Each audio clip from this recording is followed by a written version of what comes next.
Muy buenas tardes a todas las personas que se unen a esta capacitación por medio de esta plataforma digital.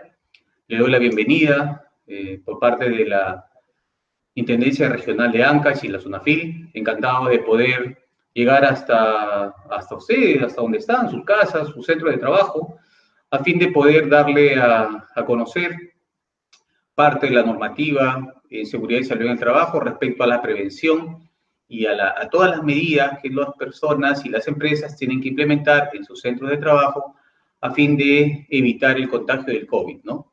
Eh, Como vuelvo a repetirles, hoy por hoy nos enfrentamos a un virus, a un nuevo riesgo biológico, en la cual tenemos que tomar en cuenta muchas medidas, ¿no? Dado de que muchos factores podrían influenciar para que este ingrese a nuestras instalaciones y perjudique la salud de mis trabajadores y, por qué no decirlo, también mis operaciones y todo el desarrollo de las mismas. Sin más preámbulo, voy a compartir con ustedes unas diapositivas, el cual nos va a ayudar y nos va a servir para poder llevar la capacitación del día de hoy, ¿no?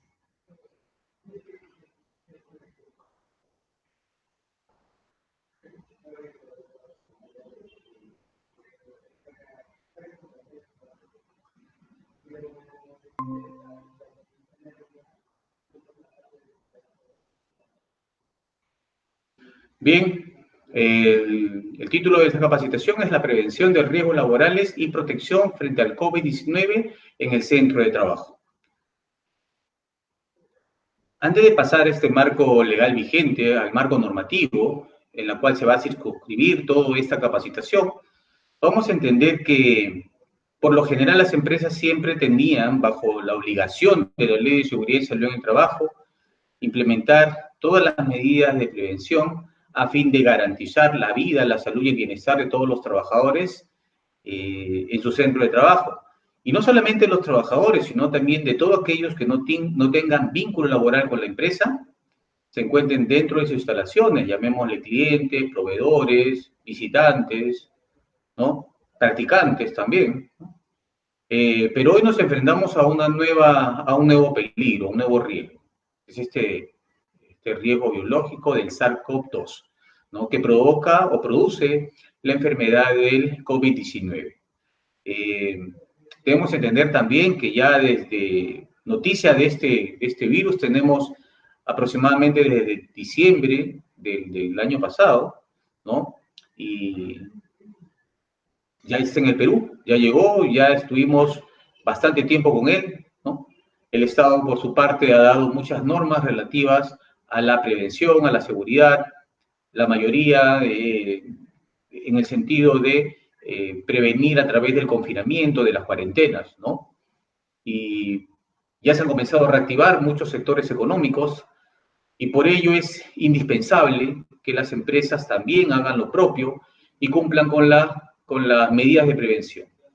Dentro de nuestro marco legal tenemos la Ley 29.183, que es la Ley de Seguridad y Salud en el Trabajo, así también como el Decreto Supremo 005-2012-TR, que es el reglamento de la Ley de Seguridad y Salud en el Trabajo. Tanto la ley y el reglamento ya tienen algunos años de haber sido promulgadas. La primera salió en agosto del año 2011 aproximadamente y el reglamento salió en abril del año 2012. Desde esa fecha a la actualidad, las empresas ya debieron haber implementado un sistema de gestión de seguridad que permita a las empresas, pues, prevenir los accidentes de trabajo y enfermedades ocupacionales. También, a la par de esto, tenemos otras normas, ¿no? Pero una de las normas últimas que viene a tener mucha relación con este plan, con estas medidas de prevención, es el Plan de Vigilancia, Prevención y Control, documento necesario, obligatorio, que contiene lineamientos para la vigilancia de la salud de los trabajadores. Estos lineamientos se encuentran contenidas en la Resolución Ministerial 448-2020-MINSA. Esta resolución ministerial también tiene su antecedente en la Resolución Ministerial 239-2020-MINSA, ¿no? En la que también estaban contenidos los lineamientos, estos 7 lineamientos, que vamos a verlos dentro de un momento, ¿no? y que de una otra manera también obligaban a las empresas a implementar estas medidas necesarias para evitar el contagio del COVID, ¿no? Ahora también hay algunas normas sectoriales, conforme los sectores económicos han ido activándose, diferentes sectores también han comenzado a promulgar sus normas, que son lineamientos técnicos también, a fin de evitar pues que haya contagio en el desarrollo de las actividades, ¿no?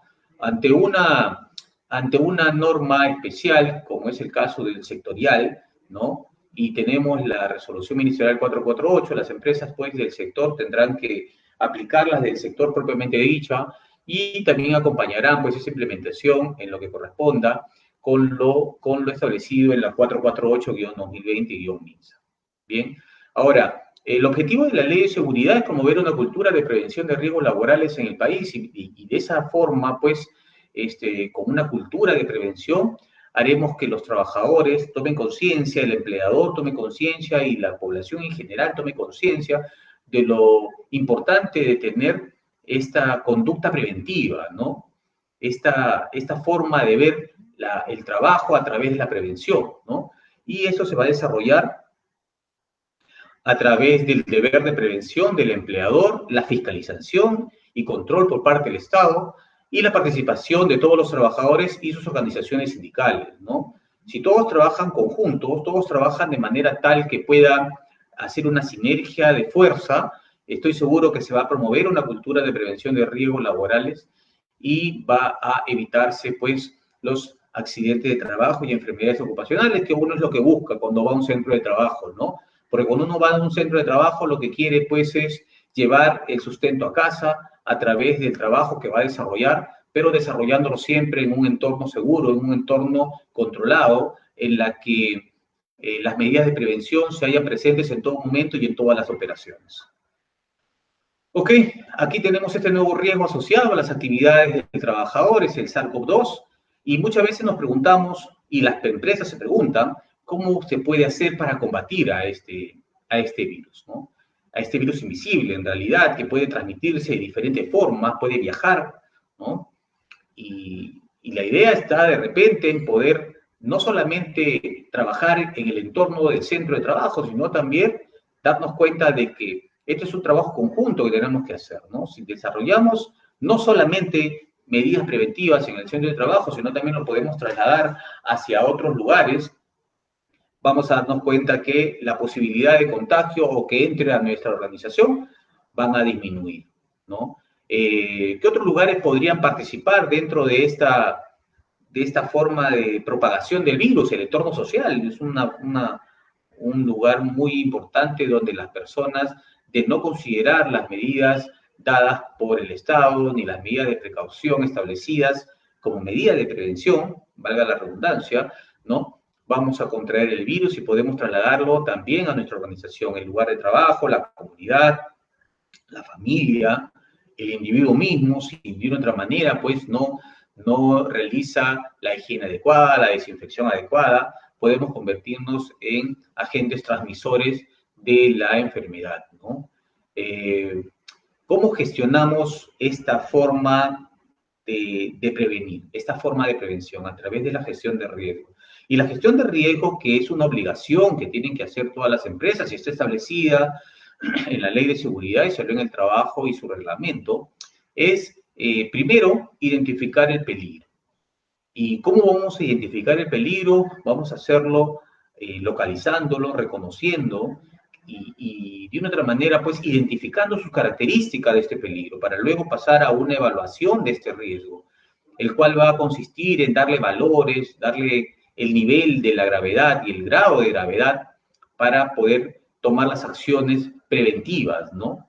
Las acciones preventivas son muy importantes en este punto, puesto de que si nosotros hacemos una buena identificación, una buena evaluación de los riesgos, me va a permitir tener una adecuada y oportuna acción preventiva.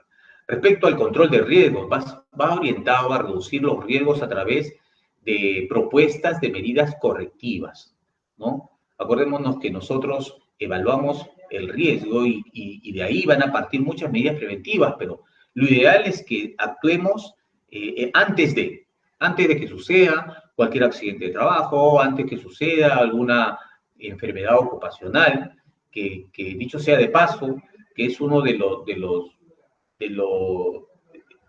lo menos que puede el empleado de repente identificar, ¿no? Usualmente, ya que más está orientada siempre a la identificación a los accidentes de trabajo, pero muy poco a las enfermedades ocupacionales. Pero con una buena gestión de riesgos se va a poder hacer pues esta evaluación y se va a tomar las medidas preventivas. Y el control de riesgo pues en la propuesta de las medidas correctivas, ¿no? La norma también ha establecido que el empleador actualiza la evaluación de riesgos una vez al año como mínimo, pero puede hacerlo en realidad todas las veces que sean necesarias cuando se ha producido algún cambio y a fin de que no se produzca daños a la salud de los trabajadores. Vemos acá dos triángulos, dos pirámides, si queremos llamarla así, donde es un triángulo, es una pirámide muy conocida respecto a las acciones de la gestión de riesgo. Y dentro de la gestión de riesgo vamos a, como primera acción, tener que eliminar el riesgo. Es el ideal, ¿no? El ideal es eliminar el riesgo, analizamos todo nuestro centro de trabajo y si no podemos eliminar el riesgo, como segunda medida dentro de mi gestión de riesgo, tenemos la sustitución, ¿no? Y si pese a ello de repente, o con la sustitución en camino, en proceso, porque hay unos procesos de sustitución que no se van a poder llevar en corto plazo, sino de repente a mediano y largo plazo, vamos a aplicar los controles de ingeniería, y los controles administrativos que muchas veces podrían, pues, ser procedimientos manuales, ¿no? Entrenamientos mismos hacia los trabajadores. Y como última medida en la gestión de riesgo tenemos la entrega y el uso de los equipos de protección personal. Esa es la situación actual, como ustedes lo ven en el gráfico, pero la situación deseada es esta pirámide invertida, donde la mayor cantidad de acciones, ¿no?, puedan estar orientadas a eliminar el peligro. Y así vamos, pues, haciendo las demás acciones, donde la última acción va a ser la entrega de los equipos de protección personal. Se han dividido este tipo de acciones tanto en barreras duras como en barreras blandas, ¿no? Y mientras nosotros, pues, hagamos una combinación de todas ellas y vayamos paulatinamente desde el primer punto de la gestión de riesgo, estoy seguro que nuestra organización va a poder implementar buenas medidas preventivas, ¿no? Ahora, a principios de año salió publicada el Decreto Supremo 002-2020-TR.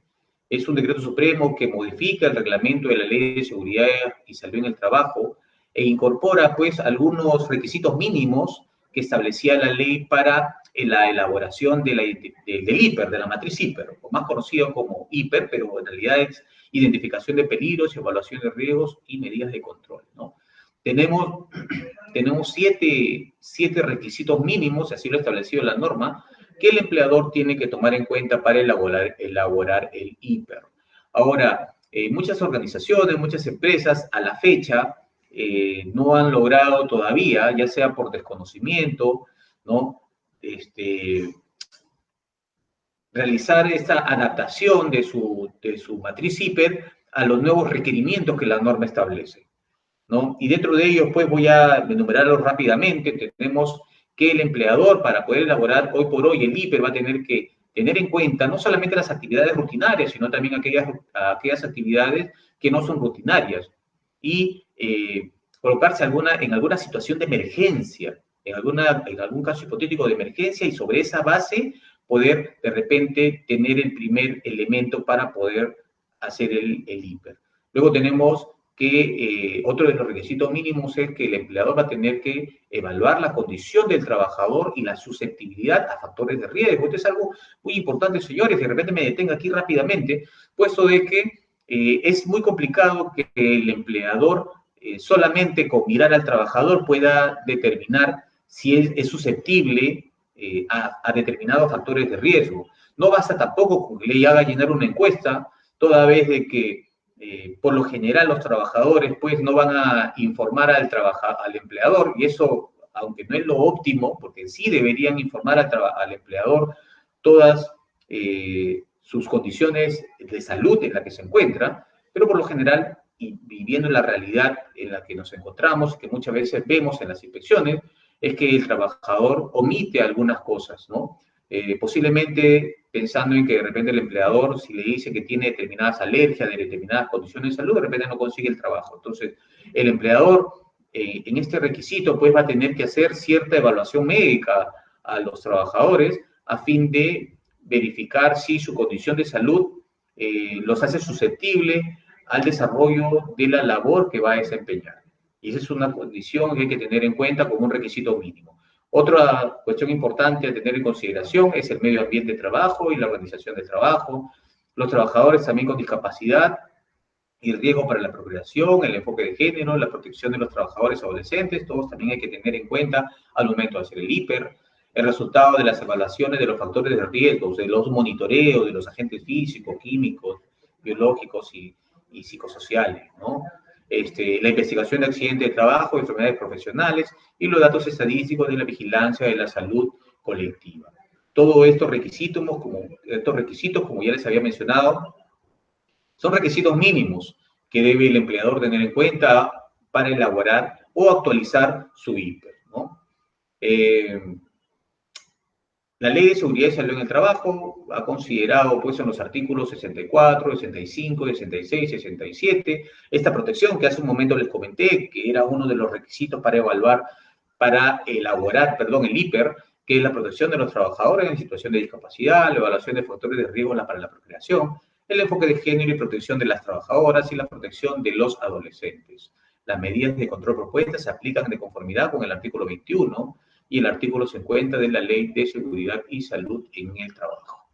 Ahora, no solamente tenemos estos riesgos, este riesgo biológico, el nuevo riesgo biológico en la cual pues el empleador va a tener que poner mucha fuerza en esta activación de los sectores económicos, sino también va a tener que considerar algunos otros riesgos asociados a la propia actividad del trabajador, y dentro de ellos no podemos dejar de ver pues estos riesgos ergonómicos. Ahora se está dando bastantes riesgos ergonómicos, toda vez de que muchos trabajadores se encuentran haciendo trabajo remoto, el trabajo en casa, y bueno, algunas veces adoptan posturas inadecuadas, no tienen de repente el mobiliario que sí contaban en la empresa, en la oficina,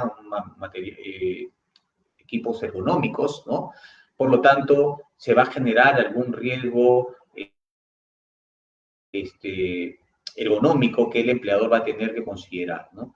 También tenemos riesgos psicosociales, también hoy por hoy ya se ha demostrado de que el trabajar en casa pues está recargando a los trabajadores, haciendo de que tengan alguna afectación a su salud psicológica. Y tenemos los riesgos biológicos, dentro de ellos pues está contenido SARS-CoV-2, ¿no? También tenemos los riesgos químicos que hay que tener en consideración al momento de evaluar y elaborar el IPER, ¿no? Tipos de peligro, tenemos los peligros locativos, los peligros mecánicos, los peligros eléctricos. Estos peligros locativos, ahí pueden ver este gráfico, es respecto a los locales, el mismo término lo indica, ¿no? Verificar si sus estructuras se encuentran en buen estado, ¿no? A veces hay estructuras y que se encuentran en mal estado y podrían de una otra manera, pues ante un evento sísmico, de repente de no tan grande escala, solamente podría pues ser suficiente para que el edificio pueda caerse, una estructura pueda caerse y pueda causar algún daño a la salud de los trabajadores. Los pisos agrietados, húmedos, escaleras en mal estado, todo eso forma parte de los peligros locativos. Dentro de los peligros mecánicos tenemos las máquinas sin protección, herramientas defectuosas, vehículos en mal estado, calderos sin mantenimiento. Y dentro de los peligros eléctricos vamos a encontrar los tableros eléctricos deteriorados, cables eléctricos expuestos, ¿no? Estos son unos gráficos que ustedes pueden tener en cuenta más o menos para darse una idea de qué tipo de peligros estamos tratando, ¿no? Ahora, algunos pasos a seguir para elaborar el IPER, vamos a darnos cuenta de que es toda una labor, es toda una tarea poder hacer el IPER, pero hay un instructivo muy fácil de elaborar a través de la resolución ministerial 050-2013-TR, donde te da las pautas a seguir para poder elaborar una identificación, una matriz de identificación de peligros y evaluación de riesgos, donde nosotros vamos a tener que hallar y tener las probabilidades, las consecuencias, y eso va a ser a través de un cuadro, que ya está establecido, por cierto, no hay nada ahí que nosotros tengamos que inventar, solamente vamos a hacer uso de esta normativa, en la cual nos va a servir de mucha ayuda para poder elaborar en nuestras organizaciones este IPER. En el IPER vamos a identificar los peligros, evaluar los riesgos y determinar los controles, ¿no? La propuesta de medidas correctivas, la exigencia de cumplimiento y la evaluación periódica de su eficacia, porque si no podemos evaluar la eficacia, la eficiencia de nuestras medidas preventivas, difícilmente vamos a poder evitar que más adelante puedan suceder o ocurrir accidentes de trabajo y enfermedades ocupacionales. Tenemos que verificar constantemente, controlar y verificar, hacer un seguimiento de nuestras medidas preventivas implementadas en la empresa, ¿no? Este es un método muy fácil, muy sencillo, conocemos como el método 6x6, que se encuentra en la resolución ministerial 050-2013, ¿no? Donde vamos a tener valores de riesgo como riesgo crítico, riesgo alto, riesgo medio, riesgo bajo. Cada uno tiene un color característico y un valor también característico, ¿no? Y nosotros haciendo pues esta identificación, ¿no? De manera correcta, según las pautas establecidas en la resolución ministerial 050, vamos a poder hacer una correcta evaluación. Siempre está además también, no está de más decirlo, que cumpliendo con los lineamientos establecidos en la resolución o en el decreto supremo 002-2020 que modificó el reglamento de la Ley de Seguridad y Salud en el Trabajo, ¿no? Aquí vemos también parte de, de la matriz, ¿no? Que se encuentra contenida también en la resolución ministerial 050, ¿no? Todo esta también está la ecuación, ¿no? Que vamos a tener que realizar. Es una metodología muy práctica, muy sencilla que nos da la resolución ministerial 050. Yo les invito a que ustedes revisen esta resolución para que puedan tener una mayor idea y hasta puedan de repente hacerla en casa, ¿no? En el centro de trabajo y con los compañeros y puedan de esa manera ir conociendo más de esta metodología. Entonces, sin antes decirle también que es una obligación del empleador realizar las capacitaciones constantes a fin de que los trabajadores conozcan de esta metodología, ¿no? Ustedes de una otra manera, con el uso de las tecnologías y con que ahora todos podemos acceder a mucha información, ahora que de repente disponemos un poco más de tiempo y tenemos mucho contacto con la computadora, con el celular, con el smartphone, podemos de una otra manera también utilizar este tiempo, un poco de nuestro tiempo, y poder conocer un poco más de la identificación y la elaboración de esta matriz IPER, de manera tal que cuando lleguemos a nuestras organizaciones, cuando estemos en nuestro puesto de trabajo, podamos ver si el empleador implementó unas medidas de prevención adecuadas. Debemos tener en cuenta que la persona idónea para identificar un peligro dentro de su organización es el propio trabajador, ¿no? Pero muchas veces, pues, hay que recibir, no muchas veces, sino siempre hay que recibir la capacitación por parte del empleador para hacer las cosas conforme la norma lo ha establecido. Bien, esta es parte también de esta matriz, ¿no? Ahora, la determinación del equipo de protección personal. ¿Cómo voy a determinar mi equipo de protección personal? ¿Cómo voy a saber si el equipo de protección personal que está mi área de logística o mi empresa a punto de comprar es la adecuada, es la correcta? Señores, todo parte desde mi matriz IPER. Por eso es tan importante tomarnos el tiempo para elaborar esa matriz IPER, de manera tal que mi matriz IPER va a ser el punto de partida para diferentes acciones que voy a implementar en mi centro de trabajo. Dentro de ella está la elección de los equipos de protección personal también para mis trabajadores y para la labor de riesgo o la labor que están desarrollando. No todos los trabajadores van a tener que utilizar un mismo equipo de protección personal, ¿no? Hay algunos trabajadores, por el grado de complejidad, de peligro en la que están expuestos, van a tener que utilizar algunos accesorios complementarios, algunos equipos complementarios a los que el empleador les va a entregar, ¿no?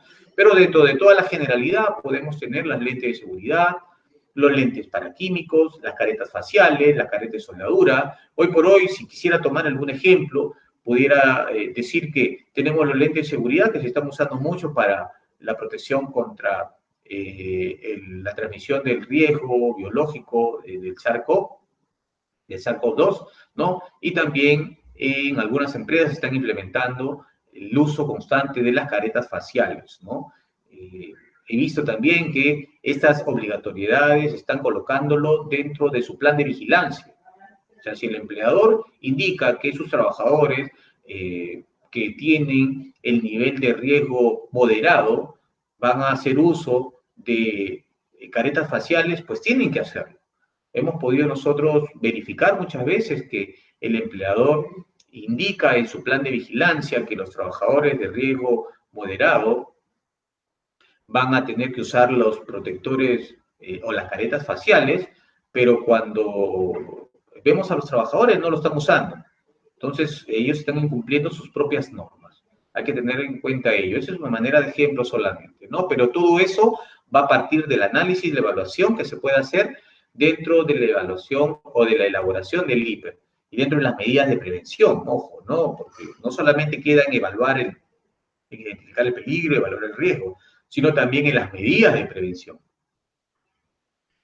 Los cascos están diseñados para resistir el impacto de un objeto de 4 kilos desde una altura de 1,5 metros aproximadamente, y la suspensión, es decir, la banda y la cinta dentro del casco, deben ser tan fuertes o resistentes para absorber la fuerza del impacto, ¿no? Tenemos ahí la estructura de un casco, como lo pueden visualizar. No hay que retirarlas, no hay que retirar esa estructura interna, no hay que darle un mantenimiento adecuado, hay que saber darle la limpieza también adecuada, ¿no? Y ubicarlo en los lugares adecuados también al momento que ya no se está usando. Tenemos la protección de manos. Los dedos y las manos y los brazos son lastimados con mayor frecuencia, ¿no? Es lo que más se lesionan cuando los trabajadores realizan algún tipo de labor manual, ¿no? Es lo más fácil que se puede lesionar dentro de todas las partes del cuerpo, y debe usarse siempre la protección adecuada para evitar estos peligros, ¿no? Y los peligros que comúnmente se relacionan a la protección de las manos es la absorción por la piel de sustancias peligrosas, ¿no?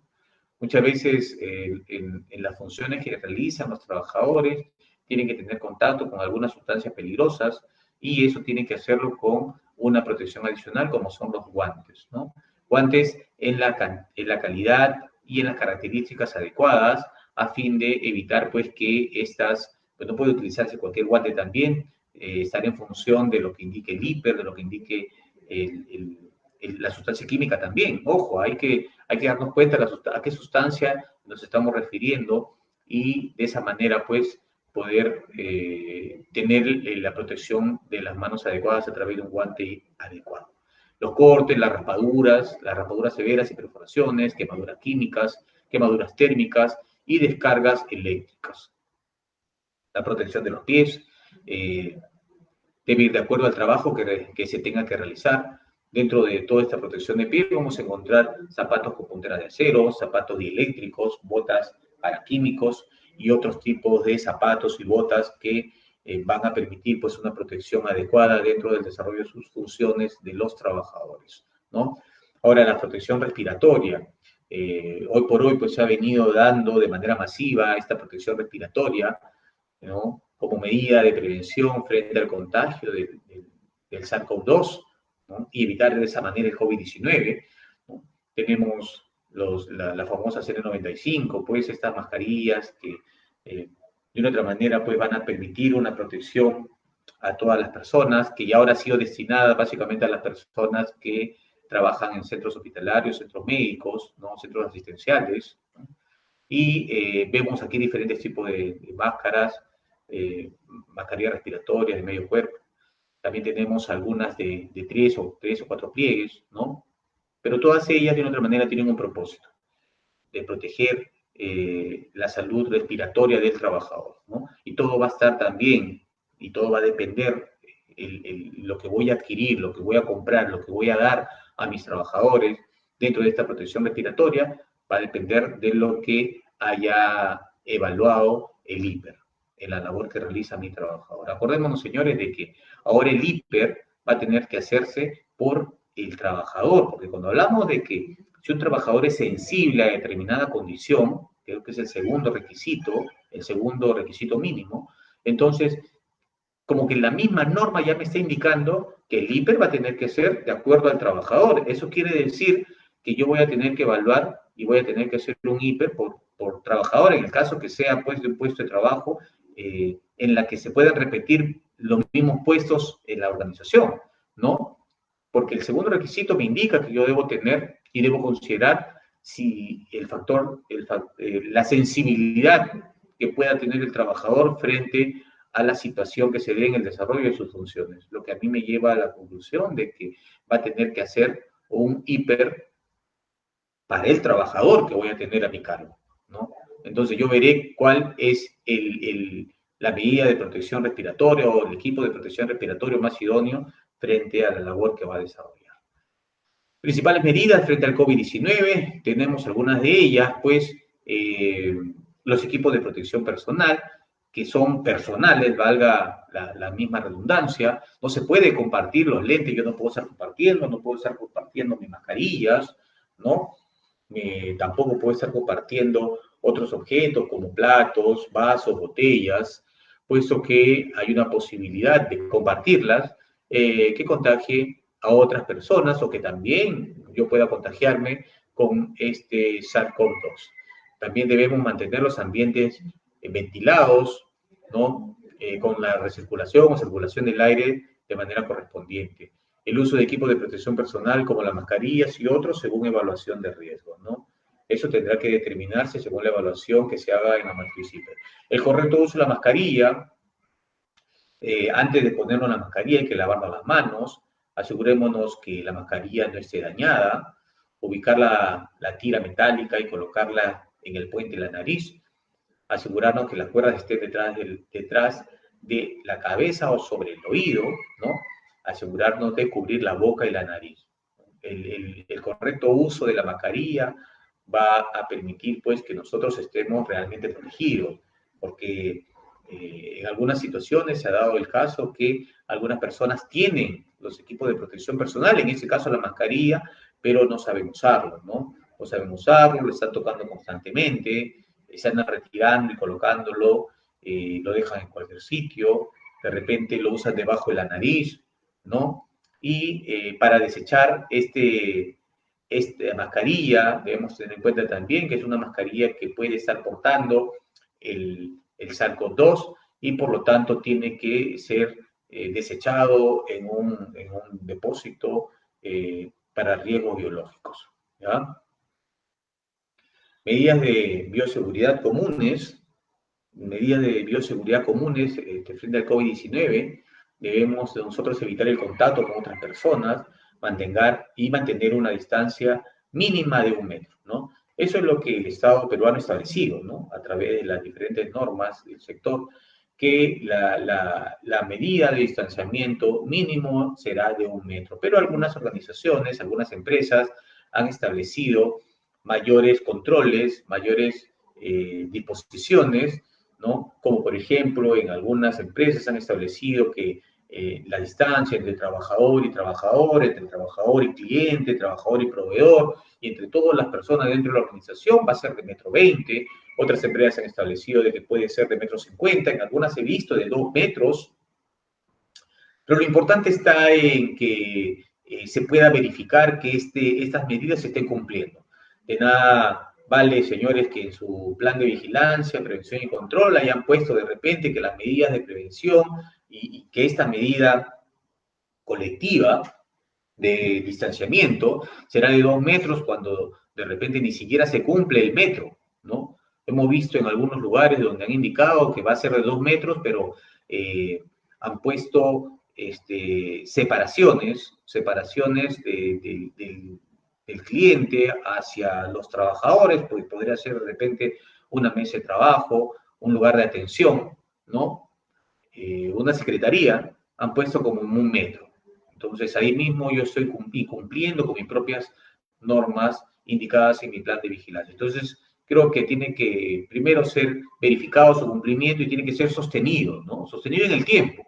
Por eso que si yo dispongo, entre otras medidas, la del metro, metro y medio, de repente en las primeras semanas sí estuve verificando que las personas y los trabajadores mantengan y respeten este distanciamiento de 1 metro, de 1,5 metros, de 2 metros, pero conforme fue pasando el tiempo, mis medidas preventivas fueron no disminuyendo, sino el control fue disminuyendo, y al punto que los trabajadores de repente en determinado momento podrían reunirse, se sentaban uno al costado del otro sin respetar el distanciamiento, y podrían de otra manera, pues ya hasta en algunos lugares, sacarse las mascarillas que he visto en algunas organizaciones, ¿no? Entonces, esto es importante, el tema de mantener en el tiempo estas medidas de prevención, ¿no? Si empecé indicando de que mis medidas de prevención colectivas, en este caso, como el distanciamiento va a ser de 1,5 metros, va a ser de 2 metros,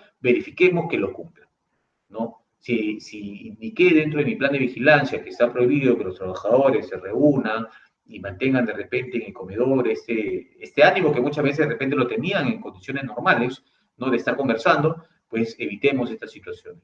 Porque eso de una otra manera va a ir debilitando mis medidas de prevención. Y como les mencioné como un ejemplo hace rato, puede llegar al punto de que los trabajadores ya no respeten los 2 metros y no estén sentados muy juntos, y en algún momento hasta de repente se puedan sacar la mascarilla y hasta compartir algún alimento, que eso sí está prohibido dentro de las organizaciones como medidas frente a las medidas preventivas que ustedes puedan instalar, ¿no? Así que a tener mucho cuidado con ello. Hay que tener en cuenta también, señores, que hay que hacer una vigilancia constante a fin de observar, verificar si mis medidas preventivas son eficientes y eficaces, si las medidas que instalé, implementé en mi centro de trabajo son eficientes, ¿no? Hay que verificar siempre. ¿Ok? Dentro de estas medidas de bioseguridad comunes frente al COVID-19, también deben ser aquellas que van orientadas a algunos hábitos que tenemos, ¿no? Algunos hábitos que muchas veces nos han venido acompañando por mucho tiempo, ¿no? Y está en la forma como voy a responder frente a algún estornudo o al toser, ¿no?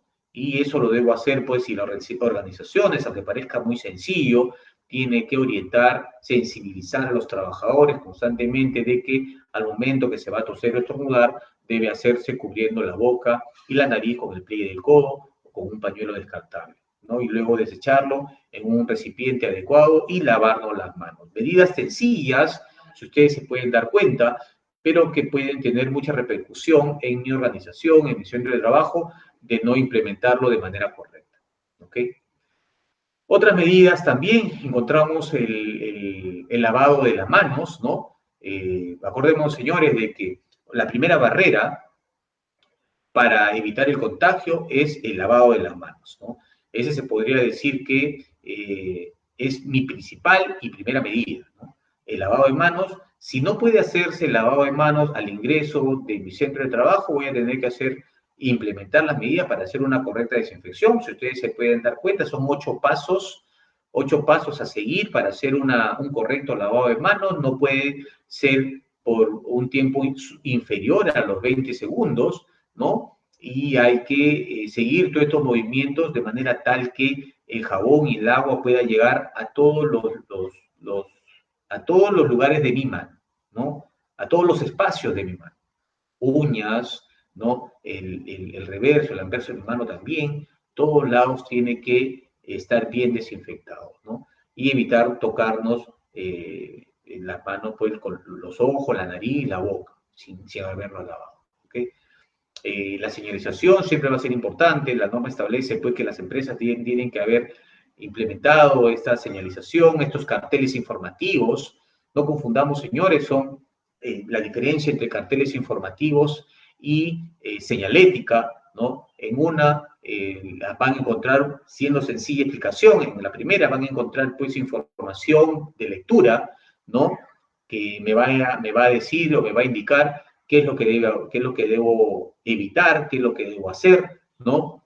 Frente al COVID o frente al contagio o para evitar el contagio, mientras que en la señalética van a ser solamente un símbolo, ¿no? De color azul que me va a indicar la obligatoriedad. Por ejemplo, si veo una mascarilla, el símbolo de un rostro, una mascarilla, o solamente la mascarilla, me va a indicar que es de uso obligatorio la mascarilla. Y eso en todos los centros de trabajo tiene que existir. ¿Okay?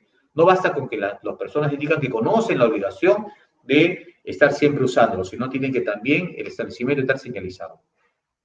Algunas barreras físicas podemos observar ahí, que hay también algunas organizaciones pues han implementado ese tipo de barrera física de manera tal que puede evitarse el contacto con otras personas. Vemos ahí una cadena productiva, una faja transportadora, donde se han implementado especies de cortinas, ¿no? A fin de que el trabajador pueda laborar pues en un espacio un tanto aislado frente a otro trabajador y evitar de esa manera la dispersión por la saliva, ¿no? La desinfección de áreas comunes. Por lo general, he visto que esta labor de desinfección lo hacen empresas de terceros, ¿no?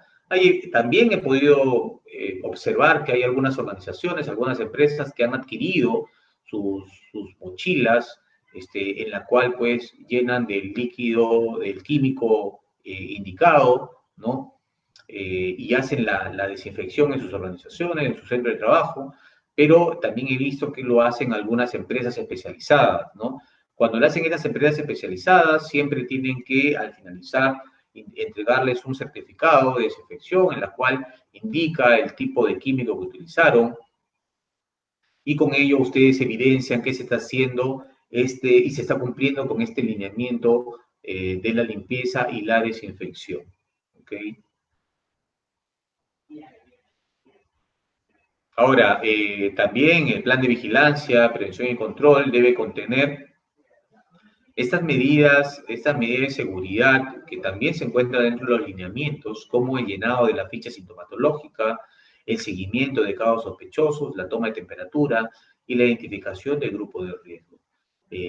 Si quisiera pues empezar, yo empezaría por la identificación del grupo de riesgo, de manera tal que ya evito que mis trabajadores ingresen a mi organización, aquellos que estén en el grupo de riesgo, ¿no? Ingresen a mi organización y con ellos pues planifico qué es lo que va a hacer y cuál es la medida adoptada por parte del empleador.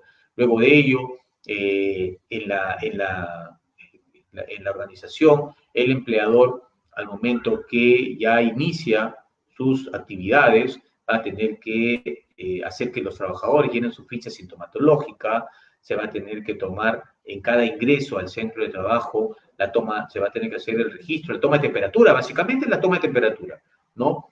Hoy por hoy las organizaciones aún siguen registrando la temperatura de sus trabajadores. He visto que en algunas empresas simplemente toman la temperatura y aquellos que tienen temperatura mayor o igual a 38 grados simplemente no lo dejan ingresar y pasan al siguiente paso en la cual informan al área correspondiente de ese trabajador. Y otra cosa importante a tener en consideración es el seguimiento de los casos sospechosos, ¿no? Es una parte muy importante, puesto de que esta enfermedad tiene que llevarse con el seguimiento, con la vigilancia del profesional de la salud correspondiente, de manera tal que si el trabajador agravara su condición de salud, el empleador podría tomar las acciones preventivas adecuadas a fin de salvaguardar la vida de ese trabajador.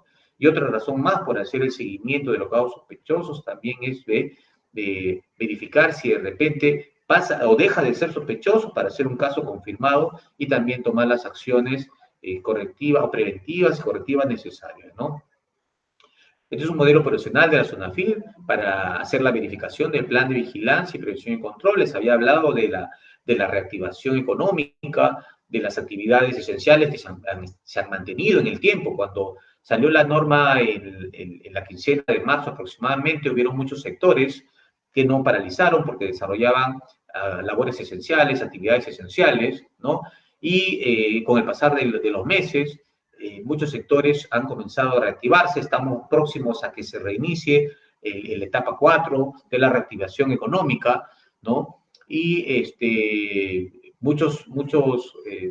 el sector propio de cada actividad económica, pues, está sacando algunas normativas de cumplimiento obligatorio para minimizar el riesgo de contagio en el inicio de estas labores, ¿no?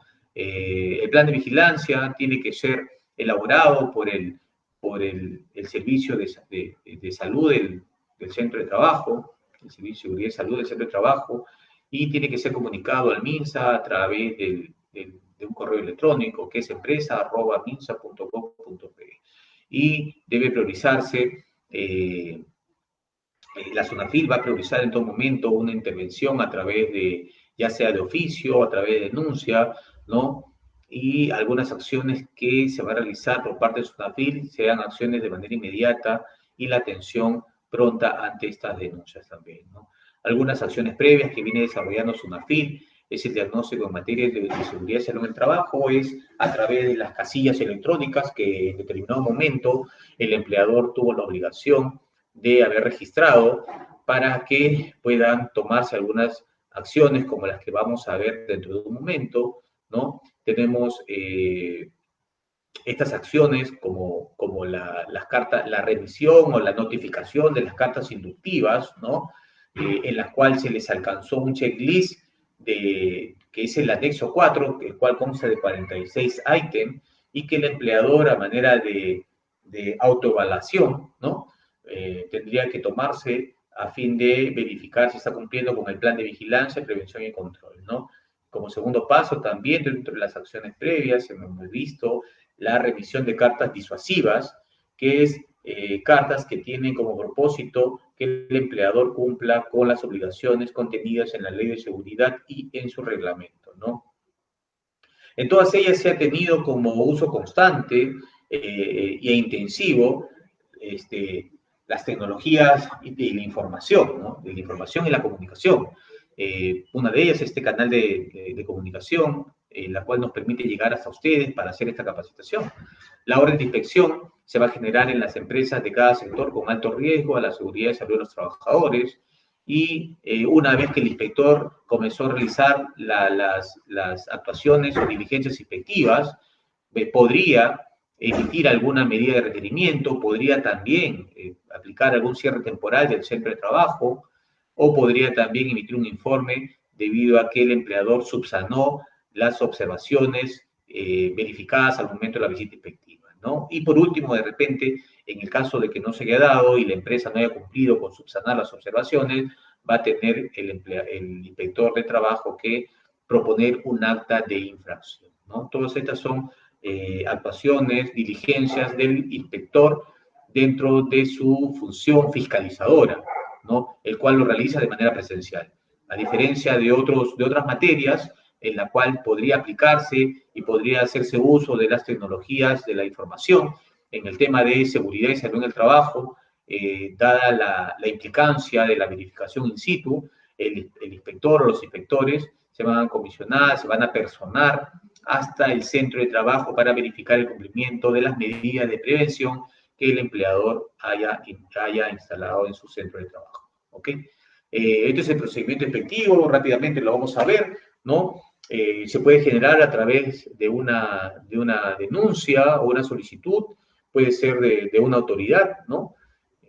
O puede ser también de oficio, puede generarse una orden de inspección concreta o genérica. La concreta es cuando ya se va la orden orientada a una empresa con nombre en particular, mientras que el genérico, podría ser a un sector determinado. Se asigna al inspector o al grupo de inspectores o al equipo de inspectores que va a estar a cargo de inspección, y los inspectores, en un plazo de 10 días hábiles, ¿no? Tienen la obligación de iniciar la investigación. Esta lo pueden hacer a través de la visita inspectiva, comparecencia, comprobación de datos, y una vez que realizó la visita inspectiva, la comparecencia y esta comprobación de datos y recabó toda la información necesaria, de ser el caso, podría emitir alguna medida de requerimiento, alguna medida de advertencia o paralización. Para el último, concluir con un informe o un acta de infracción, dependiendo de los casos, ¿no? Para el caso de las inspecciones en accidente de trabajo con consecuencia de muerte, solamente el plazo de la investigación va a ser de 10 días hábiles, prorrogables por 10 días más, de ser necesario, mientras que para otros casos de materias que no correspondan al accidente de trabajo con consecuencia de muerte, podrán ser de 30 días, ¿no? Otra cosa para precisar que las investigaciones de verificaciones en materia de seguridad y salud en el trabajo solamente se harán de 30 días hábiles. ¿Ok? Le hacía la distinción, puesto de que en otras materias que no tengan que ver la seguridad y salud en el trabajo, sí podrían ampliarse por una cantidad de días igual a la que se generaron la orden de inspección. ¿Ok? Esta es la estructura que debe tener un plan de vigilancia, prevención y control. Debe haber sido aprobado por el Comité de Seguridad y Salud en el Trabajo e implementado dentro de la organización. Tiene que contener los 7 lineamientos establecidos, como es el de limpieza y desinfección en el centro de trabajo, evaluación de la salud del trabajador previo al regreso, reincorporación al centro de trabajo, lavado y desinfección de manos obligatorio, sensibilización de la prevención del contagio en el centro de trabajo, medidas preventivas colectivas, medidas de protección personal, vigilancia de la salud de los trabajadores en el contexto del COVID-19, consideraciones para el regreso y reincorporación al trabajo. Dentro de ello vamos a encontrar las consideraciones para el regreso al trabajo, consideraciones para la reincorporación al trabajo, revisión y reforzamiento a trabajadores en procedimientos de trabajo con riesgo crítico según el puesto de trabajo, y el regreso a reincorporación de trabajadores con factores de riesgo del COVID-19, y esto se va a hacer a través del llenado de la declaración jurada de asunción de responsabilidad contenidas en la resolución ministerial 099-2020. Ok, de paso está decirlo también que esta declaración jurada de asunción de responsabilidad deberá llevar pues el aval del empleador, ¿no? Y también del médico ocupacional, quien va a evaluar este factor de riesgo del trabajador que puede ser reincorporado a sus labores habituales.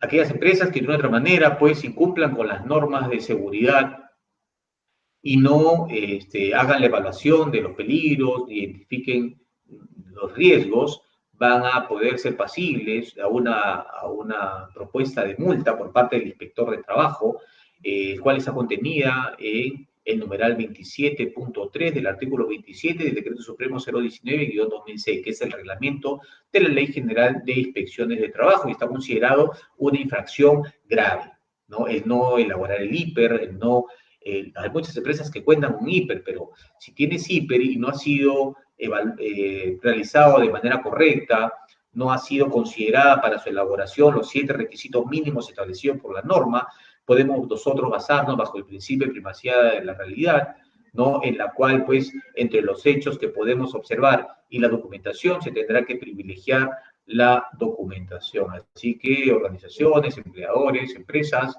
y trabajadores en general hay que tener en cuenta de que es no solamente es un documento importante para elaborar las medidas preventivas que van a prevenir los accidentes de trabajo y enfermedades ocupacionales, sino también de no cumplirlas podría caer en una infracción y por lo tanto en una sanción pecuniaria, ¿no?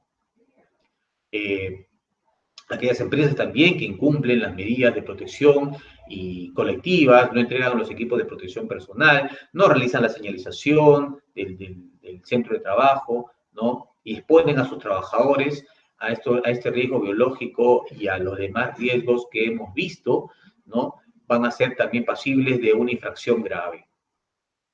Esta es una tabla de infracciones que está contenida en el reglamento de la Ley de Seguridad y Salud en el Trabajo, y vamos a darnos cuenta de que ya se ha establecido para este año 2020, que ya estamos a punto de terminar, valores, ¿no? En la cual, si ustedes pues tienen una empresa, tomando como ejemplo una empresa que no es ni microempresa ni pequeña empresa y tiene 1 o 2 trabajadores, 10 o 11 o 20 trabajadores, dependiendo de la gravedad de la infracción, están ahí indicados los montos que se les puede proponer como sanción. ¿Okay? Bien, señores, muchas gracias por su atención. Aquí tengo algunas preguntas que vamos a poder pasar a resolverlas.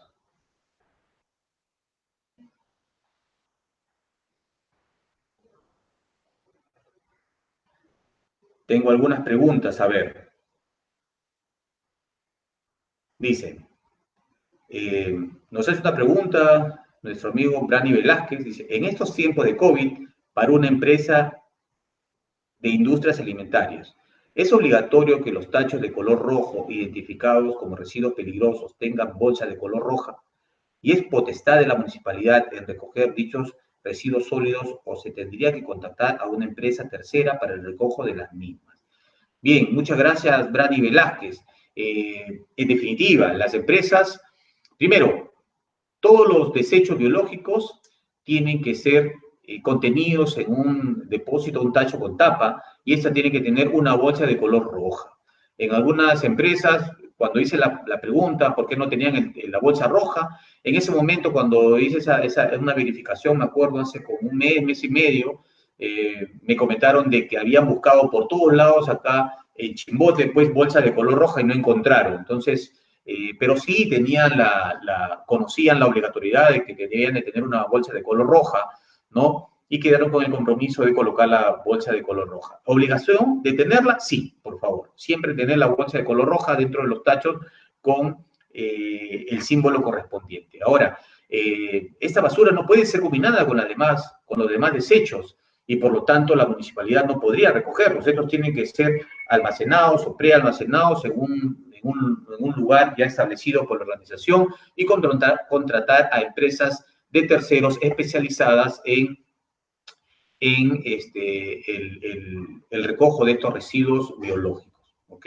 Eso sí, también nosotros estamos verificando que se haga de repente, o haya un prealmacenamiento, que se lo retire de los lugares donde está, y es algo pues que no necesariamente todos los días va a ir esta empresa de terceros, sino podría haber un prealmacenamiento, ¿no? Un lugar también confinado, un lugar adecuado para evitar el contacto con las personas, ¿no? De manera tal que una vez ya se tenga la cantidad adecuada y según la empresa que vamos a contratar, esta venga y lo recoja, ¿no? Tenemos que hacer las gestiones.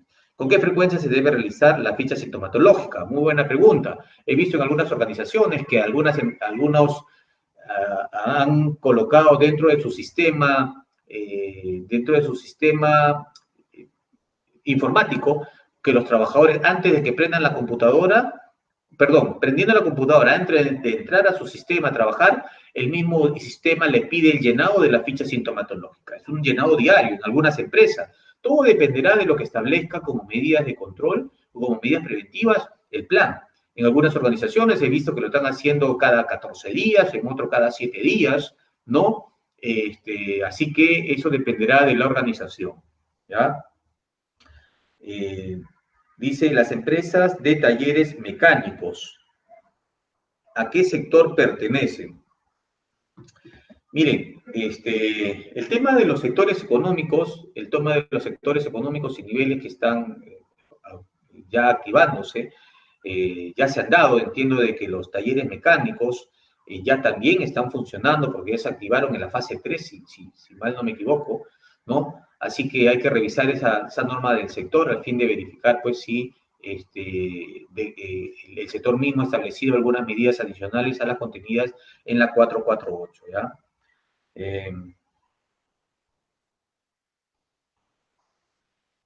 A ver, dice otra pregunta más. En el hiper se puede colocar controles, sustitución, controles de ingeniería, señalización para un mismo riesgo o necesariamente tiene que ponerse una sola medida de control. No. La respuesta es no. Pueden en una misma acción colocarse varias medidas de control y de repente esas medidas de control en la siguiente labor, en la siguiente tarea, volver a repetirse, ¿no? Entiendo, creo que es la pregunta de nuestro amigo Brani Velázquez, que dice, buenas tardes, en el hiper se puede colocar controles de sustitución, controles de ingeniería, señalización para un mismo riesgo o necesariamente tiene que ponerse una sola medida de control. No pueden aplicarse todas las medidas de control que sean necesarias, señores. No necesariamente tiene que ser una sola, porque yo de repente con varias medidas podría controlar el peligro evaluado y con su nivel correspondiente. Bien, señores. A ver, otra pregunta más. Una más y ya terminamos con esta. Dice, al momento de toma de temperatura al subir al bus, ¿debe ser a todos o de forma aleatoria? Bien, esto también, señores, hay que tener en cuenta de que el sector transporte sacó también una normativa, es la normativa del sector, ¿no? En la cual reguló las medidas de prevención a tener en cuenta al momento de trasladar a los trabajadores, de repente dentro de su organización, que se ha tomado también, se ha jalado esta disposición, ¿no? Hay algunas medidas de prevención que se han establecido para el transporte de pasajeros, ¿no? Pero si se trata la pregunta de los trabajadores que son trasladados dentro de la organización, el empleador podría implementar sus controles de toma de temperatura a todos los trabajadores, ¿no? No creo que le tome mucho tiempo hacerlo. En la mayoría de organizaciones que he visto que tienen el transporte de personal, a todos sus trabajadores les toman la temperatura antes de subir a la unidad, ¿no? Y les resulta mucho más y mejor, ¿no? El seguimiento, puesto de que ya tienen la seguridad de que todos los trabajadores subieron con una temperatura adecuada. Entonces, el de hacerlo aleatorio, todos los trabajadores, si lo tomo de manera aleatoria, por ahí podría haber uno de repente que no lo consideré y que efectivamente estaba con una temperatura que sobrepasaba o tenía los 38 grados centígrados, ¿no? Bien, señores, muchísimas gracias por habernos acompañado en esta capacitación y ya estaremos con ustedes hasta otra oportunidad. Buenas tardes.